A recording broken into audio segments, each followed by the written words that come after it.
दोस्तों इस वीडियो में जानने वाले हैं महाराज जी से जब एक व्यक्ति ने पूछा कि जो कुंभ में मृत्यु हुई अभी किसी कारणवश या फिर भगदड़ की वजह से उन व्यक्तियों का क्या हुआ होगा, कल्याण होगा उनका कि नहीं हुआ होगा। तो महाराज जी ने क्या उत्तर दिया इस बारे में हम दोस्तों जो महाराज जी ने उत्तर दिया इस बात के लिए उस उत्तर को आप सुनकर हैरान हो जाओगे कि ऐसा उत्तर। पहले तो आपको बता दूं मैं कि महाराज जी जैसा जो उत्तर देने वाला है आज तक कोई मैंने देखा ही नहीं है।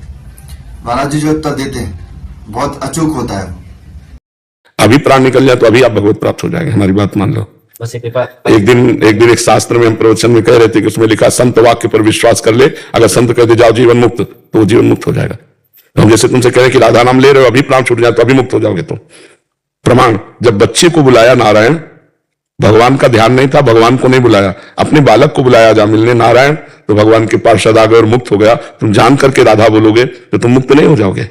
तो आप राधा राधा राधा और ये विश्वास करो मैं मुक्त हो रहा हूं। जैसा सोचोगे वैसा बन जाओगे, जैसा बनना वैसा सोचना प्रारंभ कर दो। अब मैं मुक्त हो रहा हूं। अगर मुक्त ना होना होता तो मुझे साधु समागम न मिलता। जब द्रोही दीन दयालु राघव तो साधु संगति पाइए। अंबन वचन कर्म से मैं संसार से मुक्त होना चाहता हूं, तो मैं भगवान के आश्रित हूं और मैं मुक्त हो रहा हूं। मैं देख रहा हूं रोज का रोज मैं मुक्त होता जा रहा हूं। ऐसा अनुभव करो, मैं निहाल होता जा रहा हूं। चारों तरफ से भगवान की कृपा घेरे, मैं कृपा में डूब रहा हूं। भगवान मुझे आकर्षित कर रहे हैं। ऐसा एकांत में चिंतन करो, भगवान मुझे आकर्षित कर रहे हैं, भगवान मुझे मिलेंगे। अगर मिलना ना होता तो ये संयोग ना बैठालते, जरूर वो मिलेंगे। मन अति हरस जनाव न तेहि, आज देखे परम से। हो सकता है आज स्वप्न में दर्शन हो जाए, हो सकता है ऐसे चलते फिरते हो जाए। आज नहीं हुए तो आज हो जाएंगे। रोज ऐसा सोचो। सबरी जी रोज तैयारी करती थी भगवान आएंगे, एक दिन भगवान आए। 1000 वर्ष तक रोज, 1000 वर्ष तक रोज झाड़ू लगाना, रोज फूल बिछाना, रोज फल लाना, भगवान आएंगे भगवान आएंगे। और एक दिन भगवान आए। 1000 वर्ष तक कौन रोज नियमावली चलाएगा, लेकिन उनको विश्वास था भगवान आएंगे। भगवान आए, सबरी जी को निहाल किया। तो ऐसे ही हम संत वाक्य पर विश्वास करें, राधा राधा राधा, अपना जीवन बना ले राधा नाम, तो खत्म हो जाएगा। जन्म जन्मांतर के पाप भस्म हो जाएंगे। जन्म मरण से मुक्ति पाने के लिए कम से कम और ज्यादा से ज्यादा कितना नाम? हर श्वास, कोई भी श्वास खाली न जाए, बस शर्त यही है। क्योंकि पता नहीं किस श्वास में मृत्यु हो जाए, और वो श्वास अगर भगवान के चिंतन से रहित रही तो कोई ना कोई चिंतन होगा। अगर कोई चिंतन होगा तो हमें वही बनना पड़ेगा।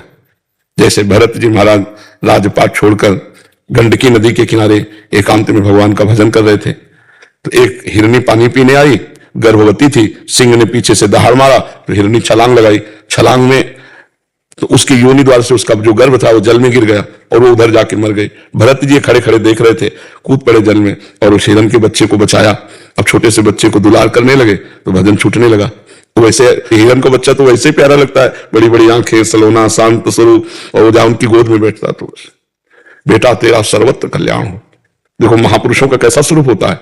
उस हिरन को आशीर्वाद देते हैं, बेटा तेरा सर्वत्र कल्याण हो, सर्वत्र कल्याण हो। और इतना आसक्त हो गए उस बच्चे पे कि पूरा भगवान का चिंतन छूट गया। अंतिम समय हिरन का चिंतन होने के कारण अगला जन्म हिरन का हुआ। फिर वो इतने कट्टर हो गए कि हरी घास भी नहीं पाते थे कि कहीं आसक्ति ना हो जाए। और गंडकी नदी में हिरन के शरीर को खड़ा करके ऐसा भजन किया कि अगला ब्रह्मबोध संपन्न महापुरुष के रूप में जन्मे और आखिरी जन्म हो गया। यदि हम ये सावधानी रखें कि कोई भी श्वास हमारी खाली न जाएगी। वाले श्वास, इस श्वास में बोले राधा, मर गए तो गए, श्री जी के पास पहुंच गए। अगर श्वास खाली गई तो कुछ चिंतन होगा, जो चिंतन होगा फिर हमें वही बनना पड़ेगा। इसलिए श्वास श्वास नाम जपे, दुविधा रहे न कोई। भगवत प्राप्ति में कोई दुविधा नहीं, हर श्वास में नाम जप करो। महाराज जी राधा नाम से ज्यादा आपका भाव आता है महाराज। हाँ बिल्कुल, राधा नाम जपता तो आप ही दिखाई देते हैं महाराज। जी जी, तो आप चिंता न करो, ये श्री जी को समर्पित जीवन है। हाँ, श्री जी को समर्पित जीवन है। तो भक्ति भक्त भगवंत गुरु चतुर नाम बपेक। भक्त या भक्ति या भगवान या गुरु, चार में से किसी का ध्यान आवे वो भगवान का ही ध्यान माना जाता है। महाराज दोस्तों पूज्य महाराज श्री की जो वाणी है वो ना केवल आस्तिकों की मार्ग पर, जो उनको मार्ग पर चलना है उसमें सहायता करती है, बल्कि नास्तिक जो है, नास्तिक व्यक्तियों को भी आस्तिक बनाने में बहुत ज्यादा सहायता कर रही है।